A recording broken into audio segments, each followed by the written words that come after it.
All right, diving right in today. We're talking Muhata benchmarks. You know, those challenges built right into Muhata. Yeah, we're going to dig deep into what these benchmarks actually do for you and how they can be a really, really useful tool in understanding like where your fitness is at and how much progress you're making over time. Kind of like checkpoints on a fitness journey. I like that. They give you hard data on what your body can do. Right, and these aren't just random exercises thrown together. They are carefully designed tests to push you in very specific ways. Different aspects of what your body is capable of. Exactly, and that gives you a really solid, measurable way to see how fit you are, which then, of course, lets you set good goals and understand how you're developing, over weeks and months. And it's all plugged right into the Muhata system. Right, it feeds right into that Muhata rating that gives you a single number. And it's really cool, actually, because your performance on these benchmarks, it affects that rating. So it's kind of like leveling up in a game. I like that analogy, yeah. You're leveling up your fitness score. You start at 800 as a brand new user, and if you can get up to that 3,000 mark, well, you're a real fitness legend at that point. You're World class. Yeah, that's elite. You're not just going on how you feel, There's a real number there. Hard data. It's objective, which is great. Mm. It lets you see the actual results of all the work you're putting in within the Muhata framework. Absolutely. So let's get into the actual benchmarks that we're going to talk about today. We got max push-ups, we got the burpee challenges, 25, 50, 100 reps, we got the 100-yard bear crawl, both the 100-meter and the 40-yard dashes, max pull-ups, and of course we got to do 100 jumping jacks. Good mix. And it really seems like each one is kind of targeting a very different thing. Like you're not just testing the same thing over and over. Yeah, that's by design. I mean, you have some that are really all about upper body strength and endurance, others that are much more about that full body power and cardio. Some are core stability, some are coordination, some are pure speed. So it gives you a very, very well-rounded, view of your physical capabilities in all these different areas. Let's start off with max push-ups. Now, this sounds pretty simple, but the rules are strict. Yeah, they're very particular. You have to keep that body position parallel to the floor the whole time. Absolutely no resting until you literally cannot do another push-up. Correct form, yeah. So why is the seemingly simple thing, like doing push-ups until you can't do anymore, why is that such a good benchmark? Well, it's really insightful because when you do those push-ups to failure with that perfect form, you're truly isolating the endurance of your upper body, right? Your chest, your shoulders, your triceps. It's not just can you blast out one push-up. It's can those muscles keep working over and over and over again without rest. And that type of endurance, that's crucial for so many everyday activities. Yeah, just even basic things. Lifting objects, keeping good posture at work, it all ties in. I think we can all relate to that feeling of like when you see your max number of push-ups go up, it feels pretty good. You know, it's a very real measure of you getting stronger. Oh, absolutely. And when you see that reflected in your benchmark score, it's a huge motivator. It just keeps you pushing forward. Yeah. And, physically, it's not just about the exercise itself. You are strengthening all these muscles. Right, which then helps you do everyday things more easily, probably with less risk of injury. Exactly. It all compounds. All right, next up, burpees. And we got 25, we got 50, we got 100 reps. This time you're going against the clock. You got to do it as fast as you can. Time is ticking. Full chest-to-ground push-up. Both feet got to leave the ground on the jump. Your hands have to touch overhead. So what is it about burpees? What makes them so valuable in the Muhata system? Well, they really hit a lot of systems at the same time, Your major muscle groups are working hard, your heart is pumping like crazy, and you gotta be agile, you gotta have coordination to transition smoothly between those movements. And they burn a ton of calories. I mean, burpees are known for that. Oh, they're a furnace. You're gonna feel it. It's a great way to see how good your strength endurance is and your cardio fitness all at the same time. Yeah, it ties those two things together. And for me, mentally, when you're really pushing through a set of burpees, it does something to you. You feel it, yeah. Especially as you get up to those higher numbers, something primal kicks in and you're trying to beat that last time. You're competing with yourself. When you finish, you're like, yeah, I did that. Mental toughness, that's what you're building. And that can be so valuable in other challenging situations. It's not just about fitness. It's about life. It spills over. And of course, physically, you're getting that cardio, but you're also strengthening your legs, your core, your chest, your arms. Everything's working. All tied together. Really functional movements. All right, this next one looks deceptively simple. It's the 100-yard bear crawl, but it's harder than it looks. Oh, yeah. Don't let it fool you. Hands and feet on the ground, your back's got to be straight, hips low. We're timing you over 100 yards. Yeah. So what is this one really telling us about your fitness? This one is all about core stability. Can you keep that position low to the ground and move?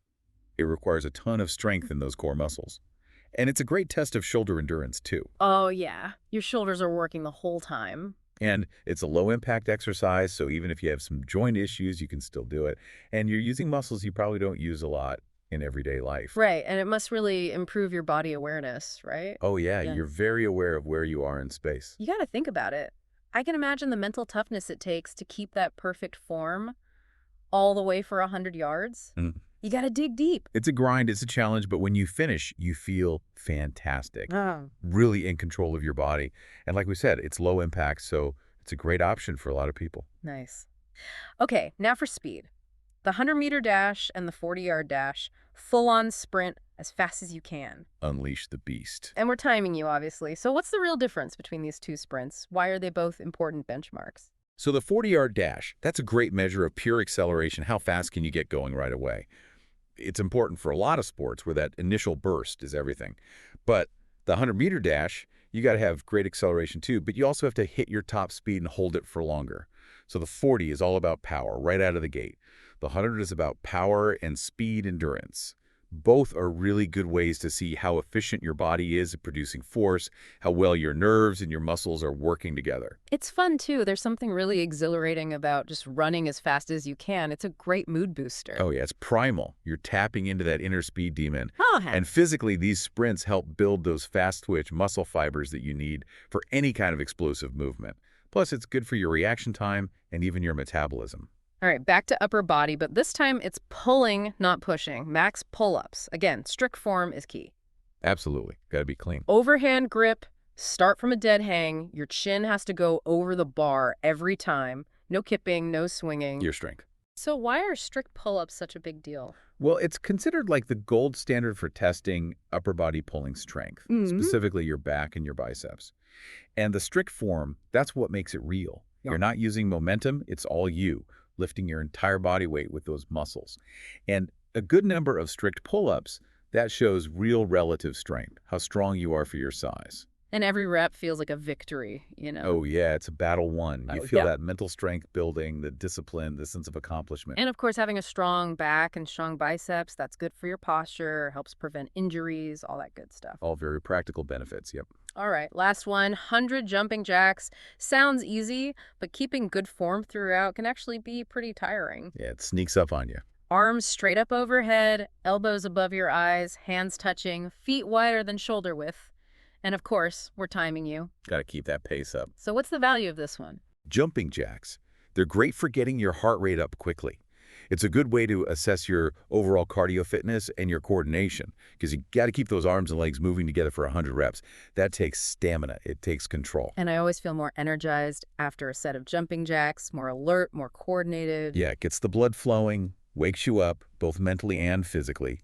And that coordination aspect, that's beneficial for all kinds of movements in daily life. No, one thing I really like about Muhata is how it keeps track of all your scores. All your data right there. It records your benchmarks. It records your overall rating. It even shows you when you hit your personal best. You can see graphs of your progress over time, and it's just super motivating to see those numbers go up. It makes it real, right? It's visual, it's concrete, it's proof that you're doing something right. And that just encourages you to keep going. You know, it reinforces those good habits. Exactly. I think that's one of the biggest factors in sticking with a fitness program is seeing that progress, having that objective feedback. And your Muhata rating isn't just a raw number. No, it's more sophisticated than that. They adjust it based on your age and your gender. So why is that adjustment important? Because people of different ages and genders, they just naturally have different physical capabilities. So this adjustment makes the rating more fair. It lets you see how you're doing compared to people who are similar to you.